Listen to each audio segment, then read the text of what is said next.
Oi, gente! Hoje eu tô aqui nesse episódio muito especial pra mim, porque é uma pessoa que eu amo de paixão, super considero e simplesmente é a melhor enfermeira do mundo, né? Não é de Goiás, não. Vocês vão ver o que eu tô falando. Tô aqui com a Maria Eduarda e o episódio de hoje é pra falar se é possível empreender na enfermagem. É, Dudu, possível empreender na enfermagem? Completamente. Dudu, obrigada por estar aqui, obrigada por ter aceito o convite. Ficou assustada no primeiro momento? Sim, muito novo, né, Karine? Eu que agradeço. Muito obrigada por estar aqui com você.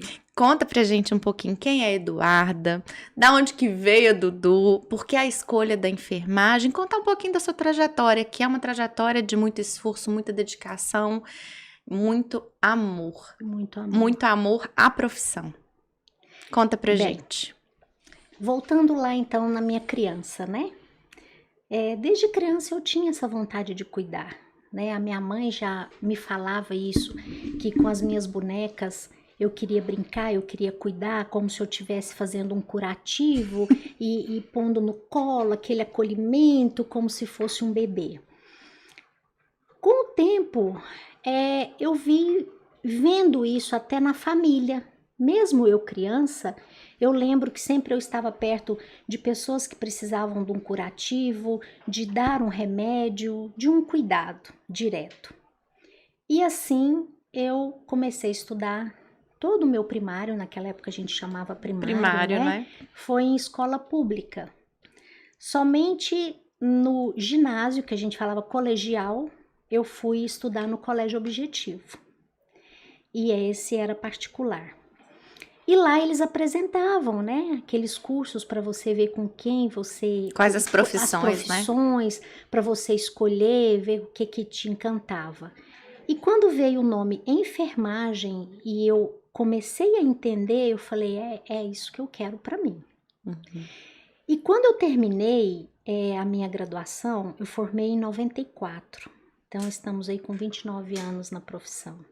Uau! E quando eu terminei, eu terminei em julho, né? Porque na época era a Universidade Católica de Goiás. Uhum, era o UCG. Isso, que hoje é a PUC. Uhum. Naquela época você poderia ir até a faculdade para ver o seu nome no mural e eles também falavam pelo rádio. Olha, que legal! Interessante, foi muito bom. Nesse dia estava eu, meu pai, minha mãe e minha irmã e a gente esperando falar meu nome. Aí você pensa, né? 60 nomes, porque a turma era de 60 pessoas, chegar no Maria Eduarda. E quando veio Maria alguma coisa, aí veio Maria Eduarda. E a gente gritou na sala de felicidade. E foi um momento tão especial que eu lembro até hoje o meu sentimento. Conquista, né? Conquista, porque foi difícil para os meus pais, né? Me ajudarem na formação, né? E aí comecei na UCG. E aí outro desafio particular. Meu pai e minha mãe eles sofreram durante 6 meses para custear a faculdade para mim. E graças a Deus entrei no programa de crédito educativo e lá eu ganhei 100% da bolsa. Nossa. Eu tinha 100%, 80%, 50% e 20%. E eu ganhei o 100%. E conseguiu estudar. Consegui os meus 5 anos pelo crédito educativo. E quando você começasse a trabalhar, você já ia quitando. E outro desafio, eu já tinha o crédito, foi bom, mas e a minha biblioteca? Livros, né? Livros, né? Porque eram caros, os livros de anatomia, né? E onde meu pai e minha mãe moravam, no quintal, muitas árvores, né? Muitas frutas. E foi onde a minha mãe teve a ideia com meu pai de fazer laranjinhas com as frutas lá do pomar. Uhum. Porque 2 quadras da casa deles tinha 5 colégios. E de repente eu chego em casa da faculdade, meus pais na porta vendendo laranjinha, aquele tanto de menino comprando a laranjinha de frutas mesmo naturais. Não, isso aqui é pra gente comprar seus livros. Nossa, que emoção, hein? Karina, é muito bonito. Quando a gente olha pra trás, né? Uma história de um pai e uma mãe na sua vida, né? E eu tive esse berço, né? Eu tive esse colo. E aí tudo deu certo. Vendendo as laranjinhas, eu tive os meus melhores livros, os meus atlas, o Sobota, os melhores livros da enfermagem, Nanda, tudo eu consegui com esse esforço deles. E foi muito bom. Formei, foi uma festa linda, fizemos a colação, teve o baile, eles participaram de tudo, foi muito emocionante. E quando entrei para a faculdade, eu já quis, nos estágios, os setores mais difíceis. Eu queria era UTI, eu queria era pronto-socorro, eu não queria área simples. Quando falava assim, vai para alas de internação. Não, mas não é isso que eu quero. Eu queria, sabe, aquele movimento, aquele tumulto, o paciente chegando, como que você vai atender tudo, que era aquilo que a gente via, né? Ou seja, sempre em alta complexidade. Em alta complexidade. E a minha formação na PUC, meu Deus, que formação maravilhosa. Hoje eu me preocupo com o que eu vejo, né, com alguns colegas, mas eu tive um berço na PUC que, assim, não tem explicação de quanta qualidade, de quantos professores bons, sabe, que dominavam mesmo o assunto. E aí eu fui para essas áreas, né, esses estágios. Então ali eu aprendi tudo. Eu consegui desenvolver as técnicas com muita facilidade porque eu não tinha medo. Eu queria fazer para ter a segurança. Foi maravilhoso, ali eu tive toda a experiência. Formei, 5 anos, comecei a distribuir os currículos, né? Aí começa aquela fase, e agora? Desafio é grande, né? Vamos ver o que vai dar. E assim que eu comecei a entregar currículo, menos de um mês de formada, eu fui chamada em um hospital. Trabalhar em centro cirúrgico, supervisora de centro cirúrgico. Falei, e aí? Não era nem as áreas que eu estava tão acostumada, né? Mas eu vou, apareceu, é minha oportunidade, a gente não tem que ter medo de correr risco, né? Falei, eu vou. E lá eu comecei como supervisora, tive um excelente médico que me ensinou tudo dentro do centro cirúrgico, foi um excelente chefe, líder para mim. E o coordenador desse centro cirúrgico, ele tem uma esposa que trabalhava em outro hospital grande. E logo 3 meses depois eu no centro cirúrgico, eu recebi a ligação dessa doutora, querendo conversar comigo, que era para eu ir até esse hospital. E eu fui para entender ela. Não, eu sou esposa do doutor tal, que é o seu coordenador. E ele que me passou o seu contato. Eu quero que você venha trabalhar comigo, gerenciar o meu hospital. Eu saí de uma supervisão de centro cirúrgico de 5 salas, fui gerenciar um hospital de 40 leitos. Uma super oportunidade, né? Super oportunidade. E conciliado com o apoio do outro chefe, né? Uma coisa sadia. E fui.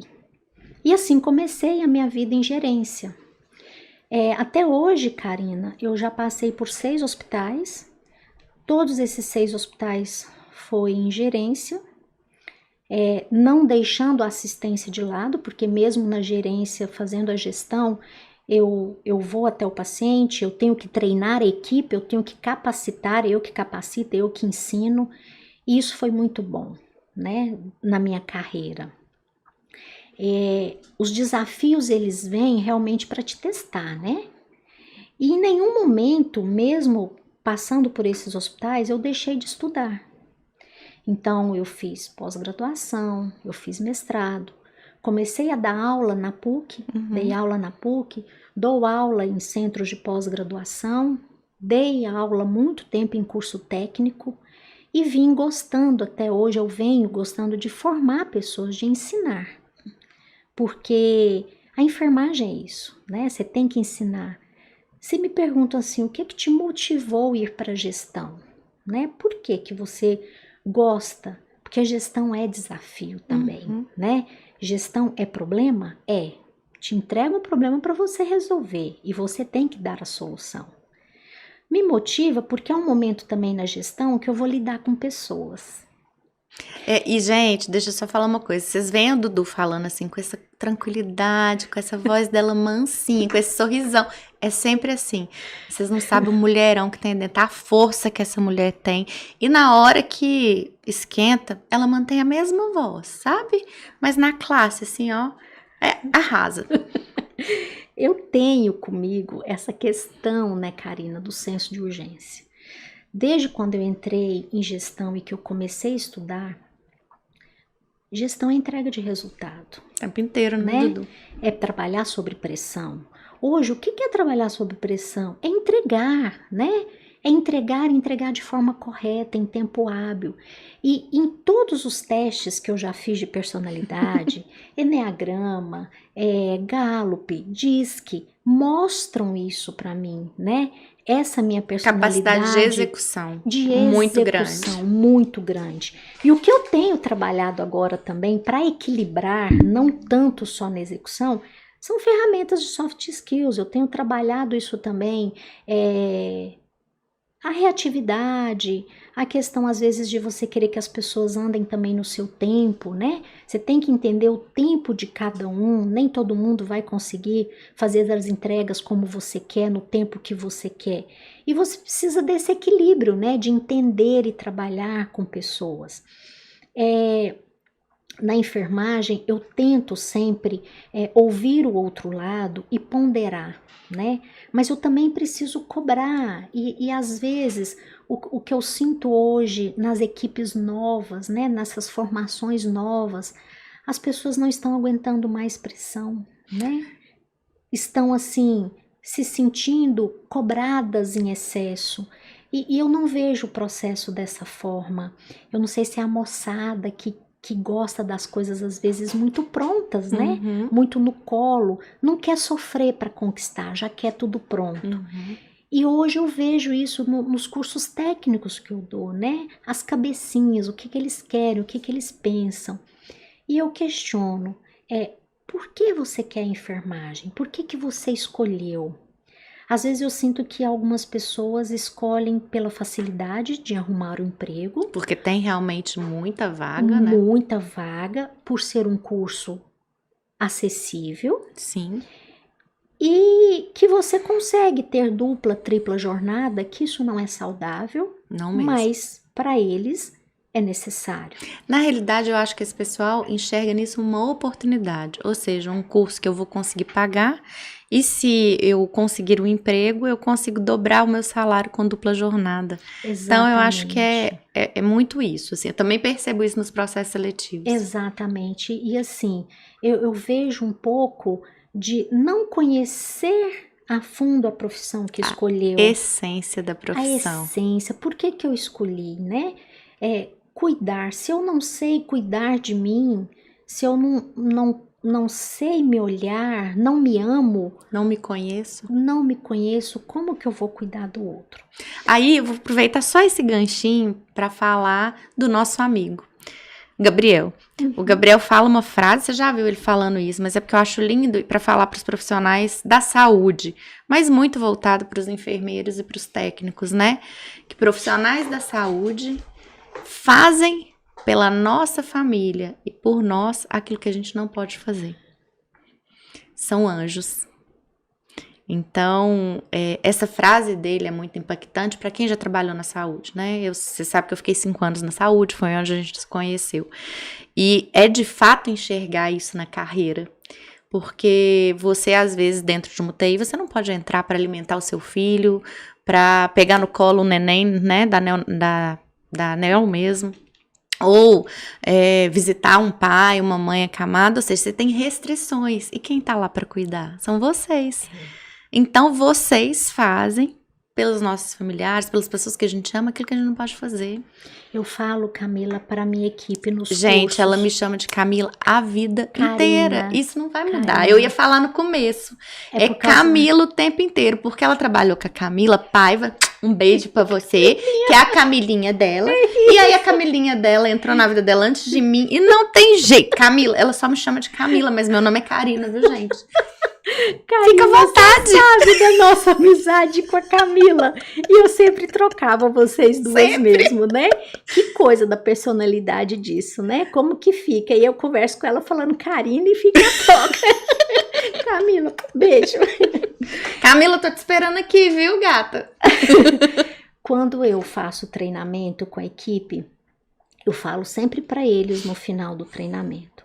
Nunca esqueçam que o momento de finitude de um paciente, 90% das vezes, o último rosto, olhar que ele vai levar é o seu, não é o da família, Nossa, que muito muitas forte. vezes não está ali. Então, é nesse momento que ele sabe que ele está indo, que você sabe, é a sua fisionomia que vai ficar para ele. Então, faça desse momento o momento mais rico do mundo, porque é o que vai ser levado. E eu trabalhei numa empresa 13 anos, né? Uma empresa grande. Lá eu aprendi muito sobre gestão, processos. E eu saí dessa empresa porque a minha mãe faleceu e eu precisei levar meu pai para ficar comigo. E essa empresa a gente viajava muito e eu não podia mais continuar com essas viagens. Amo de coração, foi onde eu aprendi tudo, agradeço aos gestores, aos diretores de lá.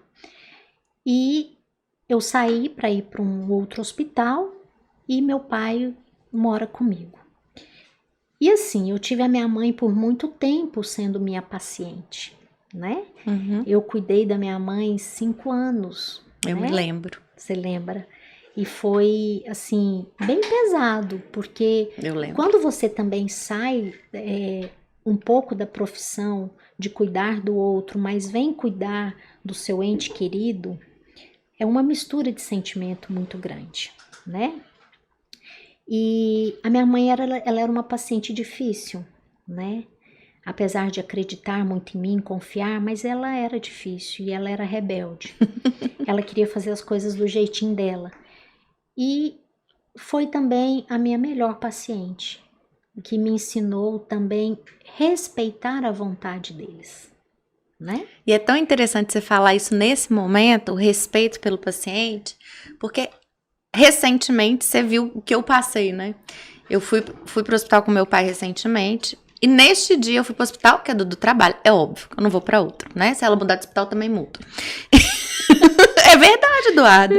A gente segue o médico? Não, a gente segue a enfermeira. Muito bom, gostei. Eu não brinco de hashtag sigo médico, eu brinco de hashtag siga a Eduarda. Aí cheguei lá, meu pai já é idoso, e ele não queria por nada tomar medicação, gente. E nesse momento, o que eu faço? Eduardo, o que eu vou fazer? Né? Não quer tomar. Não, deixa comigo, Karina. Gravou áudio, pediu pra ele. Falou, seu Marcos, isso. 2 segundos. A pessoa tomou o remédio? Foi. Há 2 segundos a pessoa toma. Não, tá bom, Dudu, eu vou tomar, eu vou fazer. Falei, gente, e aí, Eduardo, de onde vem essa facilidade de lidar com a dor ou com a teimosia ou com um paciente difícil? Não era o caso do meu pai. Meu pai tava ali resistente, ele nem tava com medo, né? Enfim, de ficar mais tempo no hospital por causa de tudo que a gente passou. Mas como é isso na carreira? Lidar com os pacientes mais difíceis, mais dolorosos? Olha, Karina, você fez uma pergunta que eu já tenho umas 2 semanas que eu tenho feito uma reflexão sobre isso. Eu tenho certeza que é algo divino. Você sabe por quê? Porque realmente isso acontece muito comigo. De chegar no momento de um conflito, de um paciente com alguma negativa, e eu de alguma forma conseguir vencer.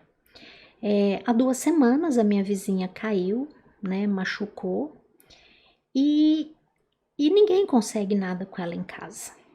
Quando eu chego, que ela me vê, que eu falo, é isso aqui que nós vamos tomar, isso aqui vai ser bom para a senhora, tudo resolve. A confiança, a credibilidade, né? De saber que eu realmente vou conseguir fazer algo diferente. Meu pai, por exemplo. Eu cuido do meu pai há 7 anos, Se eu falar pro papai assim, papai, pode tomar essa pedrinha aqui que ela vai resolver. Ele toma, Karina. A fé, a confiança, o respeito é muito grande, né? É muito grande. Lá no hospital tem isso. Muitas vezes o paciente fala para as meninas, não, eu não quero mais a sonda, eu não vou passar, não vou deixar. Elas me chamam, Eduarda, vamos lá, ajuda a gente aqui. A gente chega, conversa, brinca, a gente faz o nosso prontuário afetivo, a gente tem um prontuário afetivo que a gente pergunta o que a pessoa mais gosta de comer, quem da família que mais gosta, qual a música que mais gosta. A gente entra no quarto com as músicas, dança forró para eles, eu danço com eles e a gente vai fazendo um prontuário afetivo a cada dia e as famílias amam e ali você faz uma ligação, né? Uma interação de respeito. E realmente isso é uma coisa que eu tenho desde o primeiro emprego. Eu percebo esse dom que eu tenho em conversar com o paciente e melhorar as coisas. Não, é natural, né? Em você. É assim, eu já vi muitas vezes, tô contando do meu pai porque foi agora, mas acompanhando tantas implantações que a gente já passou, não só com o paciente, mas com a equipe também, que às vezes ele tá dolorida, tá resistente, tá com algum problema, você vem e consegue conduzir para a resposta que você precisa. E eu acho que é um dom mesmo, porque é muito natural. É muito autêntico o seu, né? Você falou aí também agora em relação à equipe. Com a equipe, eu tenho trabalhado já há algum tempo, trazendo também a reflexão do cuidar, sabe?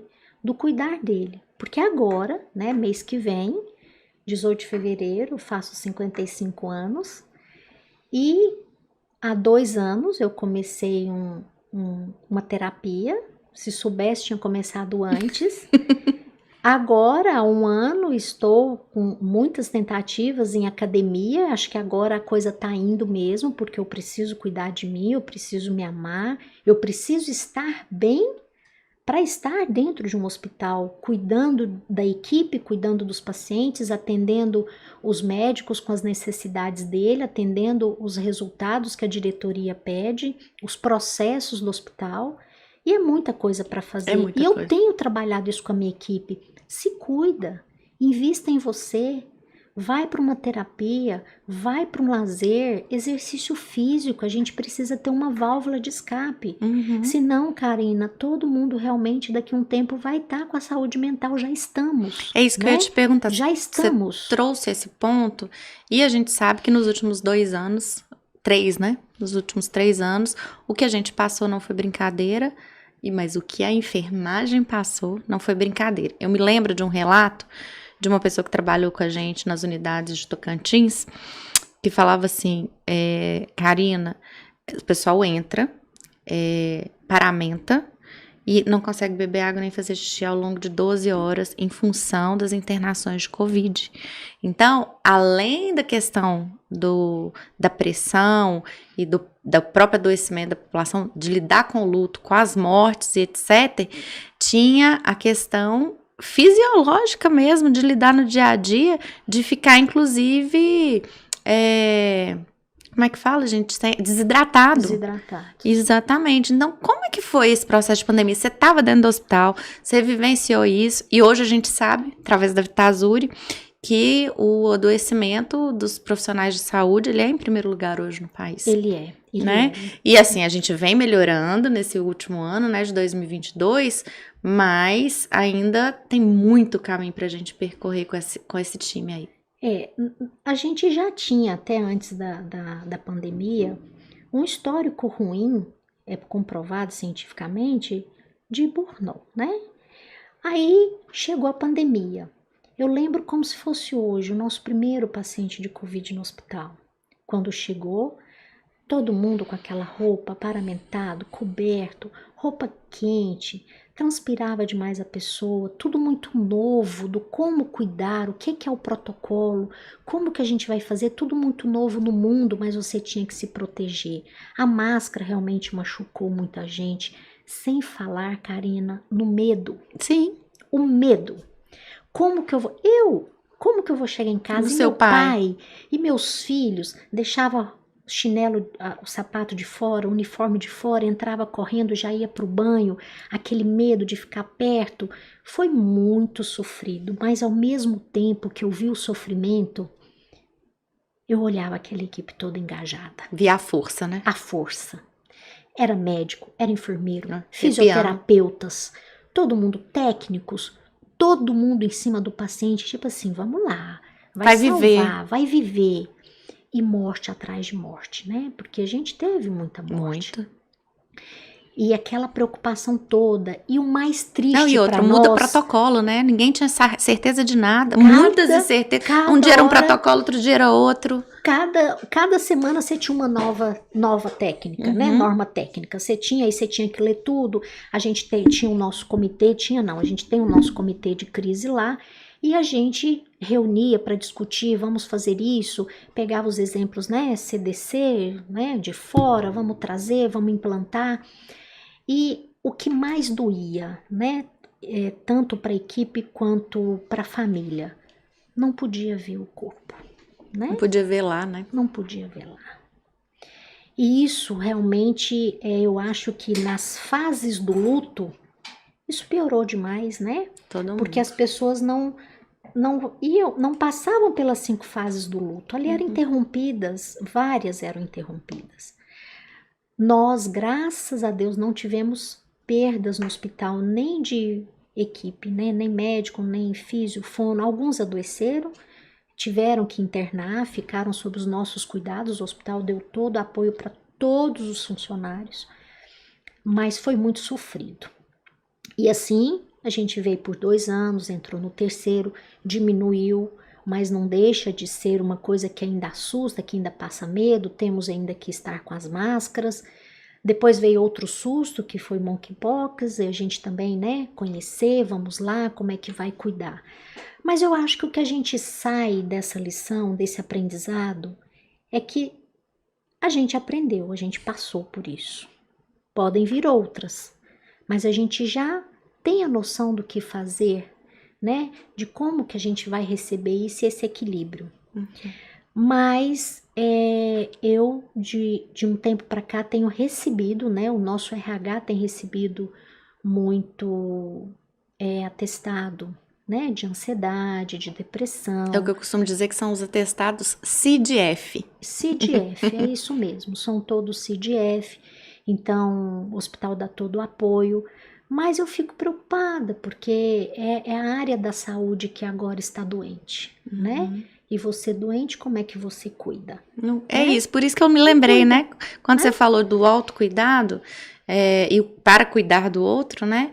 Por isso que eu lembrei, falei, olha, durante a pandemia esse pessoal foi levado ao limite da exaustão, inclusive com isso que eu te falei da desidratação, mesmo assim cuidaram com muita força, com muita dignidade, com muita garra, mas agora eles também estão colhendo isso. Como é que tá isso no dia a dia para você? Você tem essa visão humana, de gestão, você tem essa visão própria que você precisa colocar a máscara primeiro em você, né? E tá ensinando os outros a fazer isso, mas e aonde a gente não tem líderes como você? Né? E aonde a gente, por exemplo, a gente sabe que os plantões são de 12/36, às vezes eles têm dupla jornada, em um hospital de um jeito e no hospital de outro. Então, assim, como ajudar essas pessoas, talvez aqui falando um pouquinho para elas, né? E depois a gente multiplicando esse conhecimento para que eles possam se cuidar. Eu falo isso para eles, sabe, Camila? Eu peço. Vocês viram, né, gente? Camila de novo. Karina.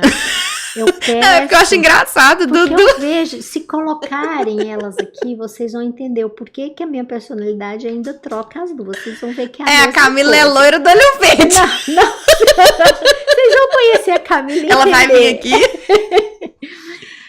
Eu falo para eles assim, eu fico muito preocupada, porque eles chegam, às vezes, na sala e falam assim, por favor, eu queria que a senhora me demitisse. Isso me dói. Aí eu pergunto, por quê, né? Eu preciso ficar parada, eu preciso ficar quieta, preciso do FGTS, eu preciso descansar minha cabeça. Aí eu falo, o dinheiro acaba, o mercado lá fora tá difícil. Por que não investir em outra coisa, né? Por que não procurar um psicólogo? Vai no nosso RH, nós estamos com a plataforma para ajudar vocês. Tem tudo aí para vocês. Vamos pedir uma ajuda diferente. Não é correr, afastar do problema. Porque você já pensou? Chega para você para pedir isso, vai ficar em casa sozinho, sem ocupação. Baseado em remédios. Isso só intensifica o problema. Só agrava. Exatamente.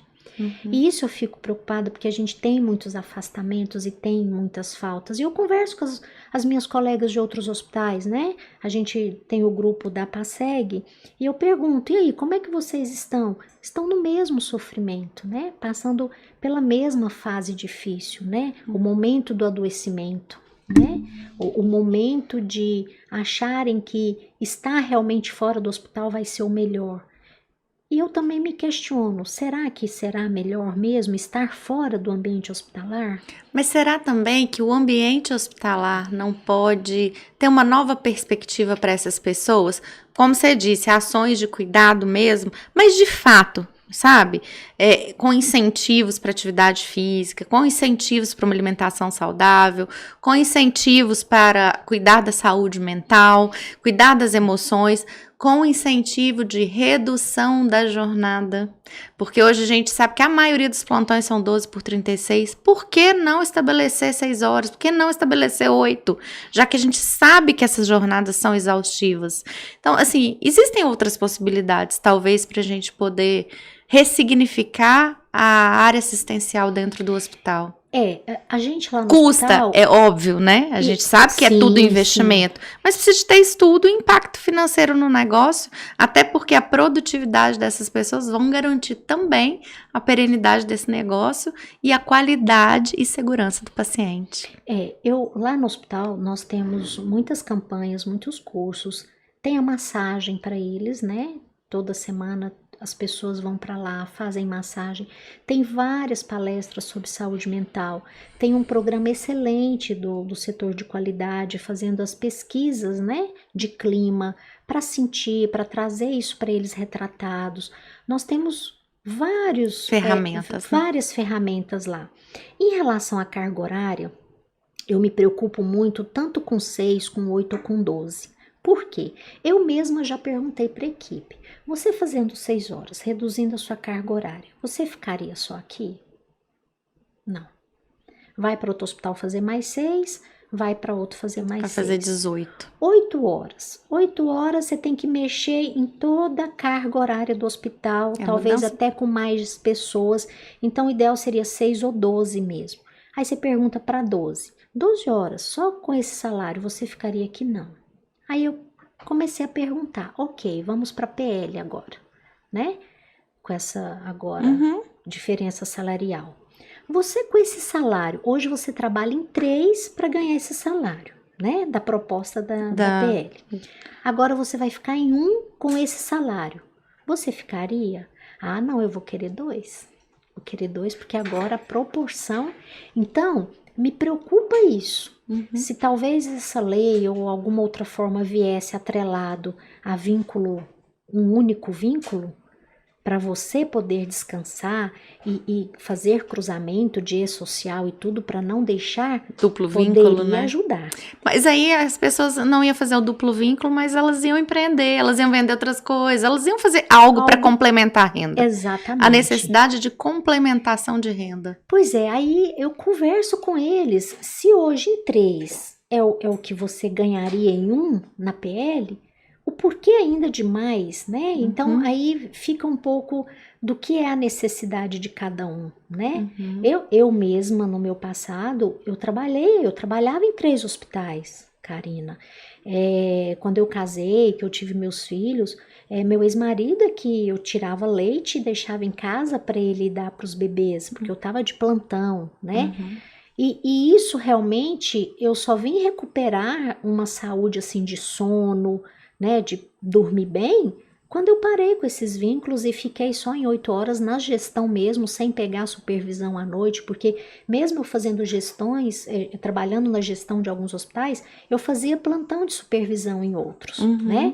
Então, eu tive essa experiência também e sei o quanto é pesado para a enfermagem, né? Essa nossa carga horária. E médico também. Sim, né? quando eu falo da Médico, assistência, como um todo. Médico também tem uma carga pesadíssima, né? Sai de um hospital, vai para outro, vai para 1000 outro. 1000 plantões. plantões. Então, assim, o que realmente o negócio da saúde vai vir aí no futuro, o que nos espera.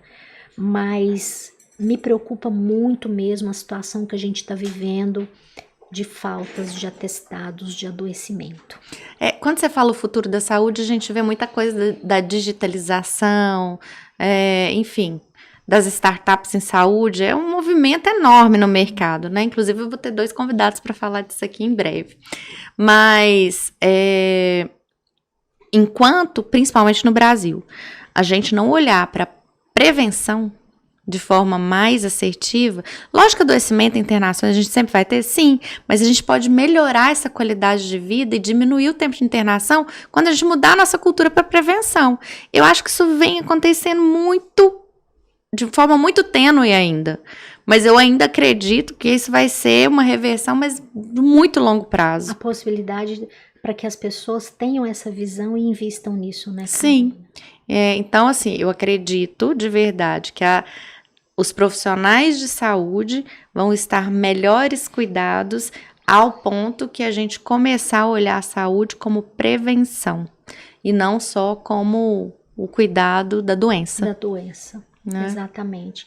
E assim, o que eu sinto também, além desse problema que a gente passa, de agora as pessoas estarem menos apaixonadas pela enfermagem, né?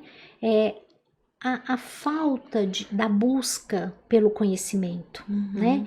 Eu vejo muito acomodadas, né? A ideia de que vai para o serviço, cumprir a carga horária, mas o que eu estou precisando investir em mim?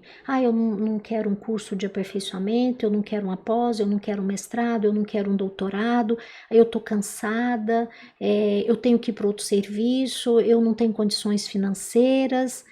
E isso também me preocupa na saúde, porque é tudo inovação, todo dia é uma coisa nova, né? A tecnologia, a telemedicina, tudo. E aí, como é que o pessoal tá com vontade de explorar esse mundo, né? Não só isso, inteligência artificial para predição de dados. Então, assim, se o enfermeiro daqui a pouco... Gente, daqui a pouco, Dudu, é sério, dados de CCIH é tudo com inteligência artificial. Com certeza. Então, assim, eu até queria pedir para você falar um pouquinho dessas... Falei de CCIH e lembrei.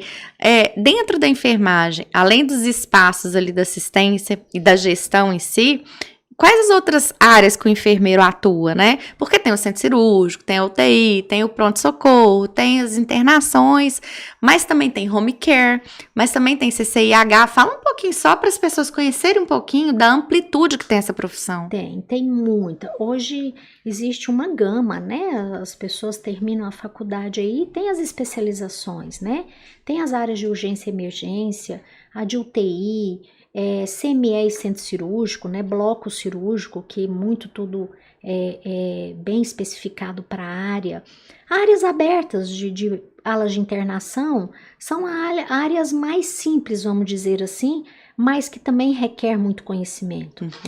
Controle de infecção, o serviço de controle de infecção no hospital, ele é vida, né? Ele traz muita parte científica para nós do que realmente é a doença, ou como cuidar, como prevenir, né, os cuidados com as infecções, os bandos, os protocolos. Um setor fortíssimo também dentro do hospital é o setor de qualidade, né?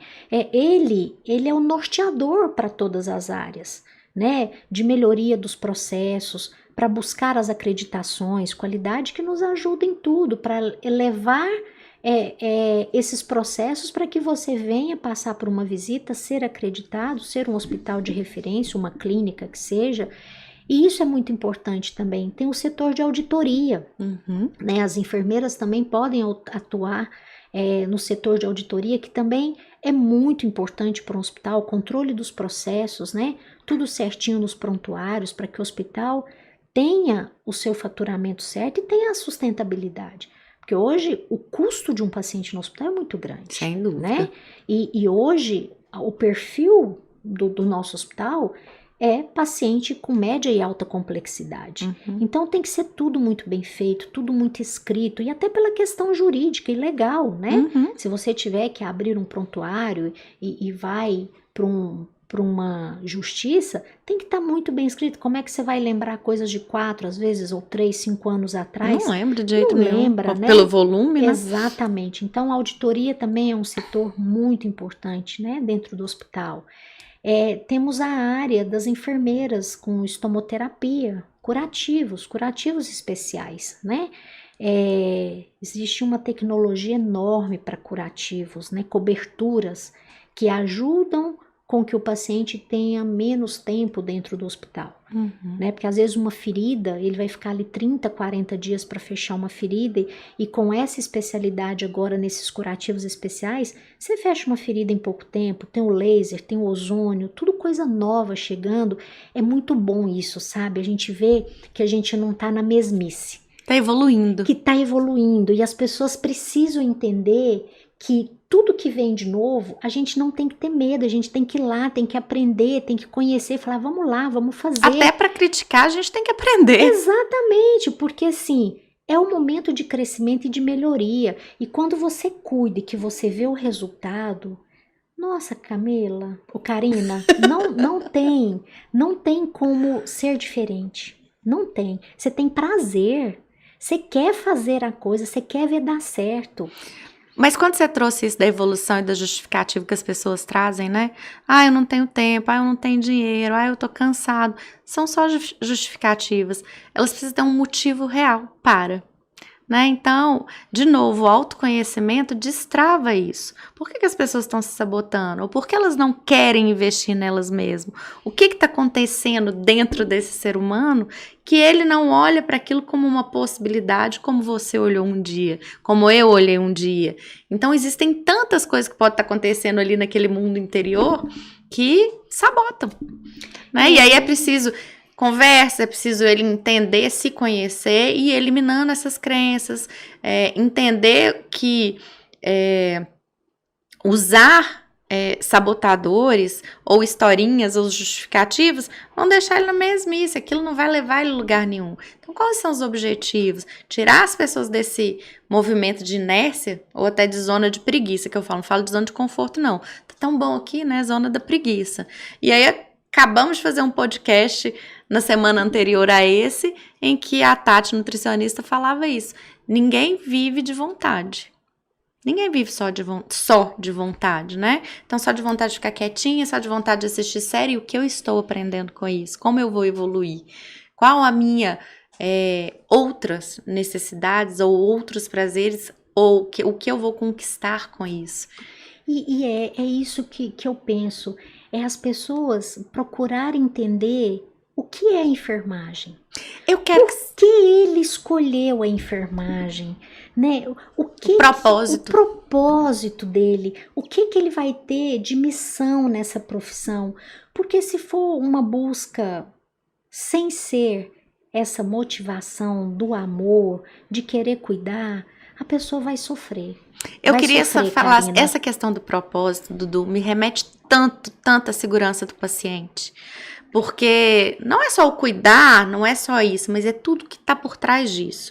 E aí eu acredito que vocês, por não terem vivenciado talvez a área de saúde, não percebam todas essas questões de processo para garantir que o paciente saia bem e saia muito bem cuidado num ambiente de controle. Me fala um pouquinho desse propósito do enfermeiro que atua em segurança do paciente, que você não chegou aí, acho que talvez a gente foi por um outro caminho aqui, mas só para a gente tentar dar para hoje, para os enfermeiros que estão nos assistindo, um propósito e um sentido maior de como eles podem impactar na vida de um paciente, de uma família inteira. Karina, o paciente ele vem para nós hoje, ele já sabe tudo, né? Ele já sabe da doença, Dr. Google. Ele já leu tudo, ele já sabe de medicamento. O processo de segurança do paciente, se a gente for olhar nas 6 metas internacionais, ali tem tudo. Ali tem tudo que você tem que fazer num paciente dentro do hospital com segurança. E é muito importante quando você trabalha a segurança do paciente dentro do hospital. a gente tem muito problema, né? Muitos processos são deixados de fazer, esquecem, não são completos. E para que isso vire medular, você precisa de treinamento diário, né? É uma educação permanente, diária, para você colocar ali na cabeça da pessoa, ensinar. As pessoas... Hoje uma fala, né? As pessoas interpretam, cada um interpreta de uma forma, dependendo até do seu emocional. Segurança do paciente é primordial. E a nossa enfermeira lá da segurança do paciente, do setor de qualidade, ela fala pra gente, isso, segurança do paciente é inegociável. Inegociável. Inegociável. Ela fala isso e eu vejo mesmo. Só que a gente também lida com pessoas de várias naturezas, né? E como trazer a importância disso, desse processo, volto a falar, você só vai conseguir seguir normas, processos e fluxos se você entender. O porquê, né? O porquê, qual o propósito de você trabalhar com segurança do paciente. Por que você está aqui? Se coloque no lugar do paciente, vire paciente, vá para o leito. Como que você quer ser atendido? Viva a dor do paciente, não a dor física, Isso. mas a dor de tudo, de todo o processo do adoecer. Venha para o outro lado, né? Para você entender. Você sabendo a enfermagem, sabendo que você tem que fazer uma medicação correta, na via certa, no horário certo, você não cumprindo isso, venha para o lado. E você aqui? E olha que eu falo para eles, nós estando na área da saúde, a gente indo para um leito, nós vamos questionar. Uhum. Nós vamos ficar de olho. Peraí, o que tá fazendo? Como é que tá fazendo? Não é assim. Uhum. Então, realmente, segurança do paciente não tem como você deixar passar e não querer fazer. Dudu, pra mim era o tema 01, assim, de importância dentro de um hospital. É porque é tudo muito importante, né? Mas... Olha, até te peço, eu te indico uma pessoa que para mim, assim, é muito doutora mesmo em setor de qualidade e que trabalha muito com segurança do paciente, é a enfermeira que nos ajuda lá hoje, de uma inteligência incrível e tem trabalhado isso com a gente no hospital. Mas não é fácil, ela também tem as dores dela e ela sabe como é difícil implantar isso e trazer com que as pessoas realmente entendam. Porque quando você fala segurança do paciente, não é só a enfermagem. Não, é, né? Tudo. Eu tô aqui pensando no farmacêutico, que pode trocar um remédio. É a manutenção, sim. Né? São os equipamentos, é o setor de engenharia, né? Engenharia clínica, Engenharia clínica, é a manutenção, é a recepção, porque é desde a identificação do paciente, higienização, né? Todos estão no processo. Não tem como ser só quem está ali da assistência, enfermagem ou médico, não. São todos. Então, é uma cadeia, né? Uhum. Um precisa do outro para entender. E lá a gente tem reuniões semanais com o setor de qualidade, onde ela reúne todas as áreas, justamente para que todos entendam o quanto esse processo é grande, é importante e precisa ser feito. Com certeza. Precisa ser feito. Eu tô aqui lembrando daquele filme da Netflix, O Enfermeiro da Noite. Uhum. Você já assistiu?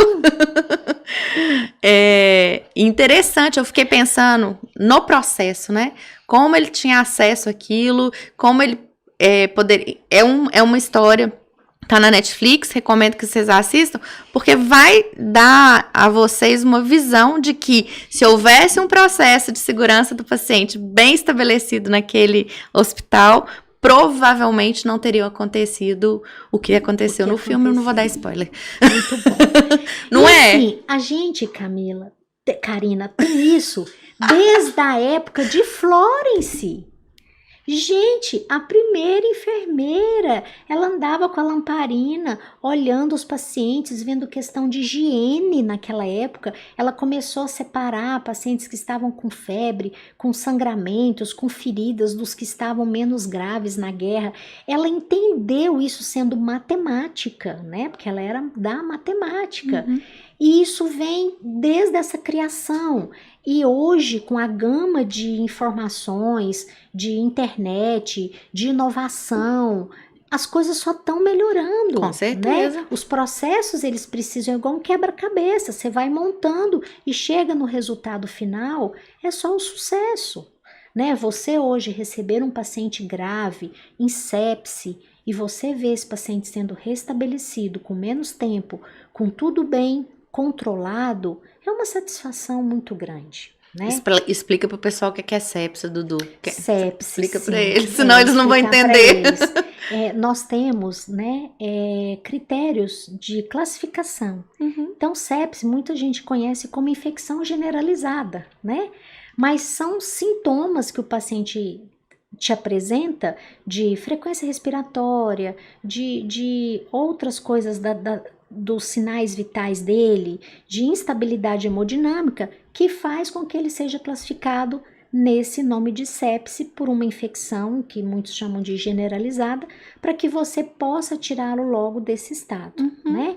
E ele vir logo a restabelecer. Um paciente desidratado, ele está entrando em sepse, né? Um paciente com uma saturação baixa, uma frequência desregulada, ele pode estar entrando em um estado de sepse. Um órgão dele está te falando isso, que precisa imediatamente ser visto para ser cuidado, né? Explicando assim de uma forma mais simples. E isso é muito importante numa detecção. Então, é um protocolo, né? Então, você tem que entender do protocolo para você atuar o mais rápido possível, para você poder curar se for possível, mas com essa segurança de realmente ter esse olhar crítico, olhar num paciente e ver pela fisionomia que ele já tem algo, né? É essa visão mesmo que a medicina traz, que a enfermagem traz, de você ir lá, examinar, investigar, ter os exames com resposta. Gente, exame hoje é tão fácil, você corre, faz, rapidinho você já tem os resultados, tudo automatizado, tudo muito fácil. Tudo muito mais fácil, mais rápido, mais ágil, né? Exatamente. Então, era pra gente perder muito menos vidas. Com certeza. Aliás, era pra gente dar muito mais vida, né? Dudu, e pra gente já ir finalizando aqui, mas com todo esse conhecimento, com todo esse reconhecimento, porque você é muito reconhecida, quando eu falei aqui no começo é real, eu não conheço nenhum enfermeiro que passou por você e que não te agradeça e que não te valorize. E eu não tô falando só da sua equipe, não. Todos os médicos com quem você trabalhou, você é referenciada. Então, você é muito diferenciada. Muito. E isso não pode ficar só para um hospital. Isso tem que ir para o mundo. Então, conta pra gente como é que você vai ajudar o mundo a ser um mundo melhor em termos de cuidado e como que você vai ampliar esse cuidado empreendendo e mostrando esse mulherão que você é. E assim, me orgulha muito você estar lançando isso aqui em primeira mão. Então, muito obrigada pela confiança e já é sucesso. Já é. Com fé em Deus. Já é. Não, deixa eu só falar o nome. Só posso falar o nome? Pode. Vem aí, gente. Eduarte. Conta pra gente. Eduarte nasceu numa sala de reunião, né? Eu conversando com o meu diretor técnico atual e comentei que eu tinha vontade de ter algo, né? De montar algo para mim na saúde, além de estar só dentro do ambiente hospitalar. E ele olhou bem assim no meu olho e falou assim: você não conhece o potencial que você tem. Monte. Vá em frente. E aí, como que nasceu o Eduarte? Eu queria algo diferente, né? Educar com arte, cuidar com arte. E aí eu peguei o meu nome de Eduarda e o nome do meu diretor, que é Antônio Duarte, e juntei o Duarte dele com Eduarda. E saiu Eduarte. Vai sair agora nas redes sociais em fevereiro. É um home care, Eduarte Home Care, cuidados domiciliares. E também o Eduarte Cursos, né, de aperfeiçoamento para enfermeiros e técnicos.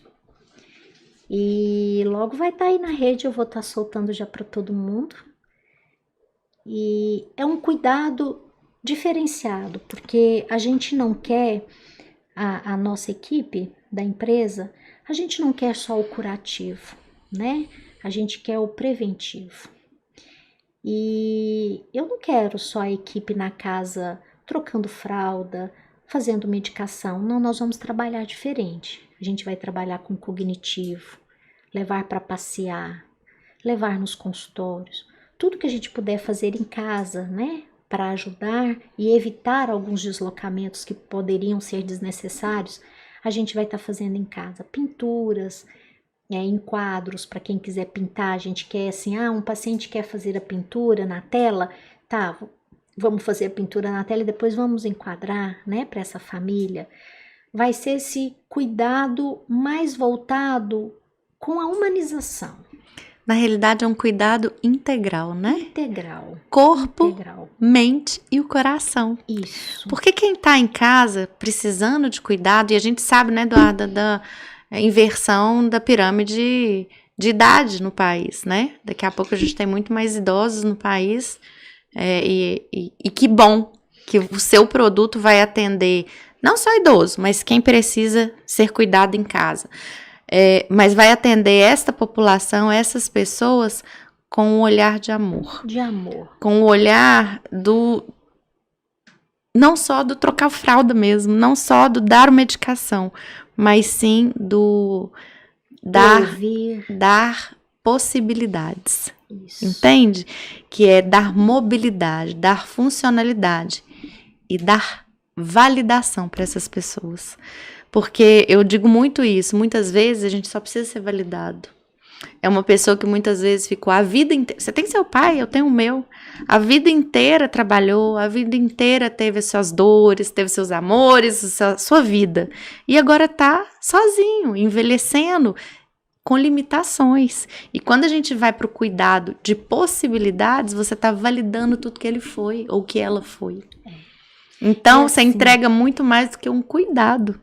Eu tô encantada com a Eduarte. E assim, eu quero agradecer muito ao meu diretor técnico, Antônio Duarte, porque ele te impulsionou, né? Ele colocou essa plantinha e ele, Karina, ele é um homem tão sábio.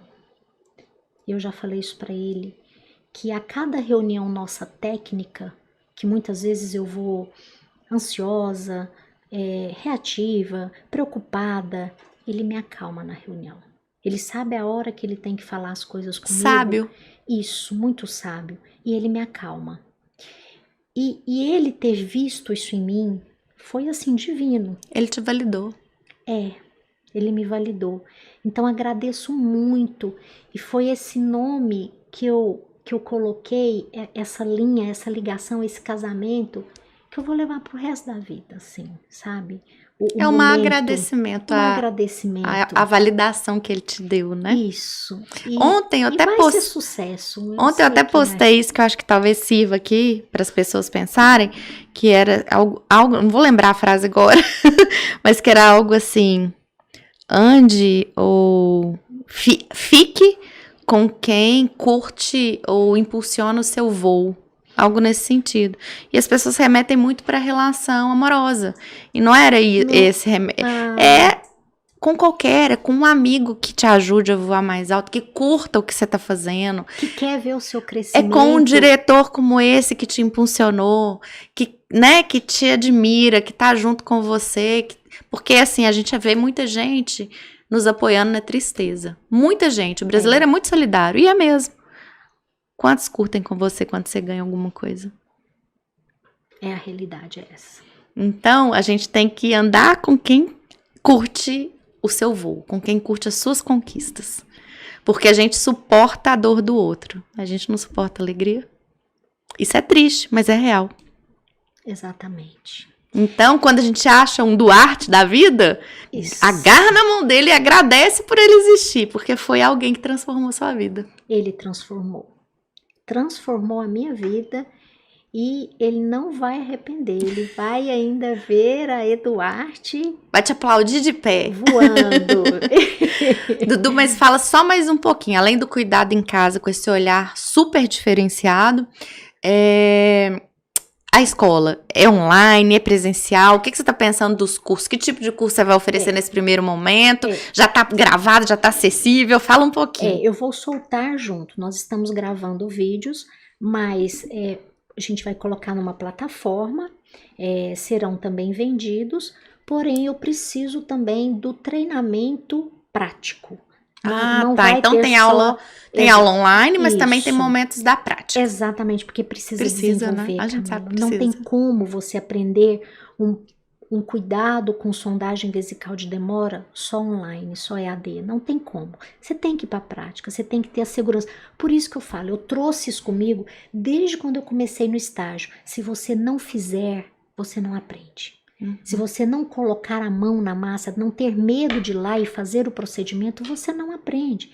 E como que você vai cair dentro de uma área hospitalar, te pede uma prescrição de um procedimento e você vai com insegurança para o seu paciente que hoje sabe tudo das redes sociais, os acompanhantes sabem tudo, e aí? Como que você faz? O que você vai passar da sua imagem de segurança? Credibilidade. A credibilidade. Então, vai ter misto, né? E você vê que a credibilidade, esse comportamento que você tanto transmite para todos nós, ele é uma soft skill. Ele é algo de comportamento, não é técnica. Então, como que a gente vai moldar, como você vai dar para as pessoas essa possibilidade da credibilidade? Pelo seu exemplo. E assim, eu gostei muito que quando eu comecei a buscar a seleção das pessoas, né? Quem quer trabalhar comigo, a empresa vai ser assim. Karina, foi outra surpresa, assim, choveu, né? Choveu de pessoas, eu quero. Eu falei, ótimo, então já sabem como eu sou exigente, já sabem como eu quero as coisas corretas e querem vir trabalhar, né? Querem essa outra oportunidade. Então, assim, tá tudo já saindo do forninho, os protocolos de segurança, de humanização, cuidados com o idoso. Penso, né, já no futuro, em correr atrás de aperfeiçoamento, de investimento em mim, com a área, né, do Alzheimer, que eu quero muito, e também com autismo. Né? Eu quero desenvolver isso, estudar, eu quero ir para São Paulo, fazer esses cursos para a gente poder também atender esse cliente, né? Com segurança, porque são coisas muito específicas, existem graus, né? Elevados dessas doenças e a gente saber o momento certo de poder ajudar as famílias com os seus entes queridos com essas doenças. Então, assim, tem muita coisa vindo aí na cabeça. Eu já vou deixar aqui, ó, gravado. Vamos fazer uma parceria entre a Eduardo e a Vitazuri para a gente levar os psicólogos junto para o trabalho em casa com essas pessoas. Precisa. Vamos conversar sobre isso. Só um outro negócio saindo daí, ó. Tá vendo? Olha, ó, as coisas vão crescendo mesmo. Porque precisa também desse idoso ter olhar do psicólogo, ter o acompanhamento. E assim, eu vejo psicólogos, inclusive, que atendem com a gente lá, especialistas em idoso. E Karina, o futuro é esse, não tem como, eles precisam ser cuidados em casa, a população vai triplicar, né, de idosos. E hoje, o convênio não pode assumir isso dentro de um hospital. Então, o seu negócio vai ser sempre particular, a princípio? A princípio, sim, porque depois a empresa tem que ter força, né? Tem que ter, para eu poder apresentar isso para as operadoras, né? Mas no começo, o público-alvo vai ser particular. E aí, com a experiência, a gente vai, né? Que é o meu primeiro momento empreendendo. Estou com fortes pessoas ao meu lado para a gente fazer uma coisa de segurança, de credibilidade. Realmente não é dinheiro, não é isso que a gente está focando. A gente quer ser referência em cuidado domiciliar com esse olhar humanizado e trazendo essas técnicas de lazer para dentro de casa. A gente quer ser, não, repete comigo. A gente será. A gente será. A gente será a referência. Fala de novo. A gente será referência nesse mercado de cuidados domiciliares e vamos fazer a diferença sim, porque não desfazendo de outras empresas, não é isso. E eu estou nessa área e eu conheço vários home care, mas ainda não tá nessa parte do que eu tô querendo trazer. Sim, é né? diferente. É diferente, né? É o cuidado mesmo direto, como se estivesse dentro de uma área hospitalar, uma coisa mais assim fechada, mais fria. Eu preciso dessa amplitude, de sair desse nicho para uma coisa mais leve. Tem que ser leve. Uhum. Você não precisa morrer sofrendo, né? Eu tô agora numa pós em cuidados paliativos e logo eu finalizo e foi assim uma pós para mim que eu também fico me questionando por que eu não fiz antes, por que eu não fiz antes. Porque tudo tem Eu seu falo, tempo. pelo amor de Deus, peraí, deixa eu parar de me cobrar. Tudo tem seu tempo, Tudo né? tem seu tempo. Entrei também para um curso de Libras. Não, né? que maravilha. Até para atender pacientes com as Isso. limitações. Aí eu também, né? por que eu não fiz antes? Eu falei, peraí, calma, Eduarda. Você tá num momento que é o momento de Deus. É isso. Talvez é agora mesmo, nessa minha fase, nessa minha idade, com essa maturidade, com coisa ainda muito que eu tenho que aprender, desenvolver, mas era para ser agora, né? Não era mesmo. Não era para ser antes. Eu tô lendo um livro, indico, provavelmente você já leu, que é Histórias Lindas de Morrer. Não li ainda. Não, é da mesma autora lá do livro de cuidados paliativos. Agora eu esqueci o primeiro livro dela, daqui a pouquinho eu lembro. Mas Da assim que eu terminar. Ana Cláudia? Isso, Ana Cláudia. Assim que eu terminar, eu te empresto ele. Histórias Lindas de Morrer, é o segundo livro. Continuidade do outro. Tá? Então, assim, é tudo muito lindo, né? Na saúde tá chegando muita coisa.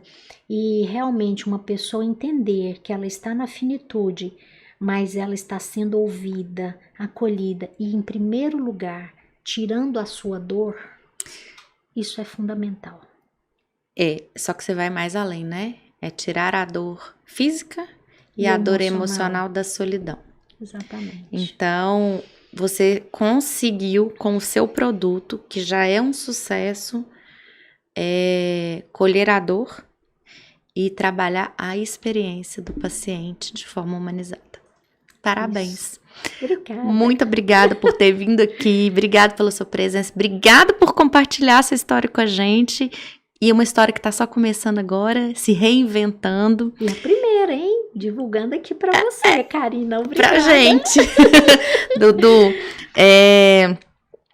que você leve todo esse seu conhecimento para todo mundo que já passou na sua vida, né? E continue sendo essa referência. Gente, o mais incrível dessa mulher, ela falou a idade dela aqui, 55 anos, começando uma nova empresa, empreendendo. Então, ela é mais das minhas. Da minha idade não me define.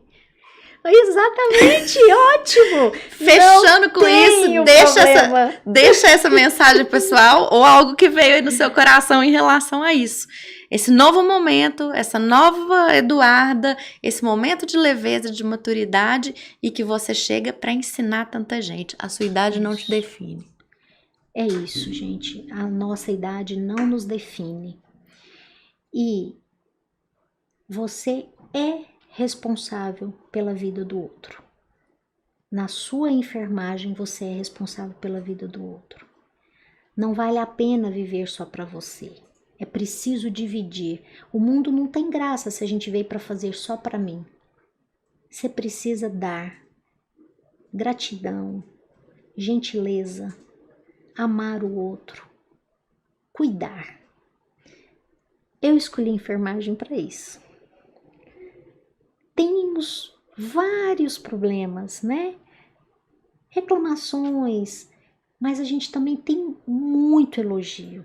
Pacientes agradecem imensamente e levam realmente aquele último sorriso, aquele último olhar, aquele último cuidado que você fez para ele no leito. Então, sejam motivados. Amem a enfermagem. Obrigada, Dudu. Obrigada, Karina. Gente, mais uma história aqui de empreendedorismo aos 55 anos, usando a enfermagem para empreender. E você? Vai levantar a bunda da cadeira e vai resolver fazer algo diferente esse ano? Já demorou, hein? Até o próximo episódio. Tchau, tchau.